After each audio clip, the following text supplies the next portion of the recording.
It doesn't matter about what happens to you. What matters is, what are you going to do about it? All of us have experienced some tragedy, and if we haven't, we will. And you can either let it destroy your life, or you can build upon it.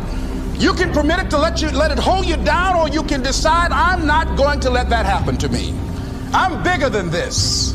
Make a declaration to yourself. Declare all-out war that you're going to get out of this rut. I don't care how good you are. I don't care how talented you are. I don't care how much you work on yourself. There are some times when things aren't going to go right. One of the things that we know about life is that it is always changing. Sometimes you're up, sometimes you're down. Sometimes things go real well, and sometimes they don't. Sometimes you're happy, and sometimes you're sad.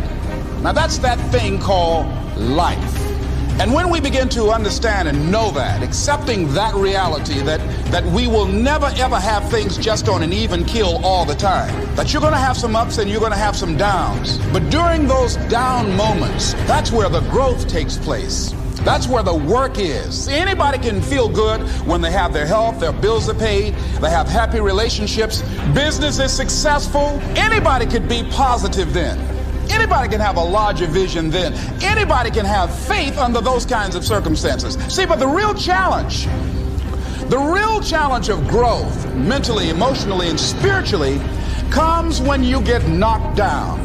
Somebody said that adversity introduces a man to himself or a woman. How you handle it, that's where the growth takes place.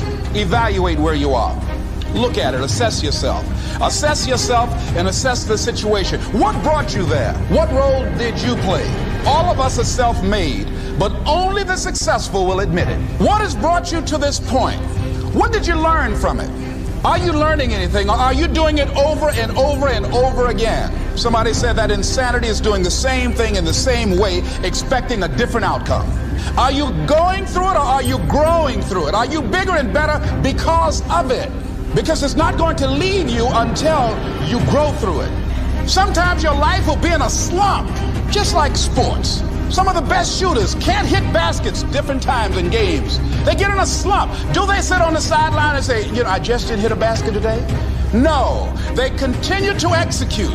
I suggest to you that if you are facing a challenge, don't stop. Stay busy. Work your plan. Continue to do those things that you know that work for you after you have evaluated yourself in the situation. Continue to move. Stay busy, stay busy, stay busy.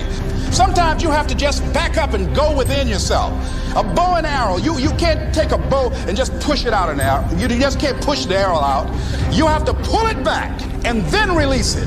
Sometimes you have to back up and go within and pray and meditate and recharge your batteries. Go away, clear your head, and then come back and look at it from a different vantage point. Don't operate while you are under the spell or the effect of what's going on. Next thing is that you've got to activate the thinker in you. Don't allow your emotions to control you. We are emotional, but you want to begin to discipline your emotion. If you don't discipline and contain your emotions, they will use you. Your mind goes on automatic, just like a god. I loved reading the book called As a Man Thinketh by James Allen. He uses the analogy of the mind being like a garden. Weeds don't have to have any encouragement to grow. You don't have to water them. They don't have to get sunshine. They don't have to have fertile ground. They will grow through the cracks of a sidewalk. But if you want to grow orchids or roses or any kind of exotic flowers, there are special processes and procedures you must go through. Well, by the same token, you don't have to force yourself or motivate yourself to think negatively, to be depressed, to hate somebody, to want revenge, to want to get back at somebody, to beat yourself up over the head, to feel loaded with guilt. You don't have to make any effort to do that. Your mind is on automatic. It will do that by itself. But if you want to begin to move into your own personal greatness, if you want to begin to really enjoy a happy, successful, healthy life, you've got to be willing to go against the tide. You've got to be willing to harness your will and say, in spite of this, I'm in control here. I'm not going to let this get me down. I'm not going to let this destroy me.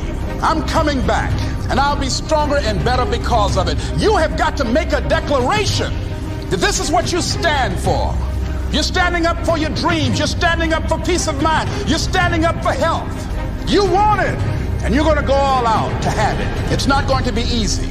When you want to change, it's not easy. If it were in fact easy, everybody would do it. But if you're serious, you'll go all out. So yes, I'm going to turn this situation around. I'm not going to sit back and moan and cry over what happened and what went wrong and who did what. I'm going to do something about this situation. Whatever experience you're having right now, it has not come to stay. It has come to pass. Not to stay, just to pass. It's just going through. The biggest challenge is to know what's happening. This is a part of this thing we call life. This too shall pass. And maintaining perspective, putting it in perspective.